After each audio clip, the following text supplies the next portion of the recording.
আজ হচ্ছে ফলহারিণী অমাবস্যা, তাই শাস্ত্রমতে এই পূজায় কর্মফল হরণ করে, যোগফল প্রদান করে। এই তিথিতে শ্রীরামকৃষ্ণ শ্রীমা শারদাকে ষোড়শী রূপে পূজা করেছিলেন। এই পূজা করলে অর্থ, ভাগ্য, কর্ম, বিদ্যা এবং দাম্পত্য প্রেম প্রণয়ের ক্ষেত্রেও শুভ ফল প্রাপ্ত হয়। ভাবে সমাধিস্থ হইয়া মা সেই পূজা গ্রহণ করেছিলেন।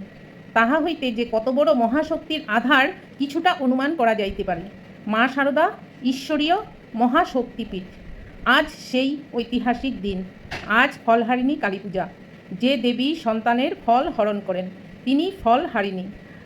আমরা তিনভাবে কর্ম করে থাকি: কায়িক, বাচিক ও মানসিক। কেউ অন্যকে হাত দিয়ে আঘাত করে, সেটিও কায়িক কর্ম। কেউ কটু কথা বলে অন্যকে আঘাত করে, সেটি হচ্ছে বাচিক কর্ম। অনেকে মুখে ভালো বলে কিন্তু মনে ভাবে অন্যরকম, সেইটি হচ্ছে মানসিক কর্ম। এই তিনটি কর্মফলকে যিনি হরণ করেন তিনিই ফলহারিণী দেবী।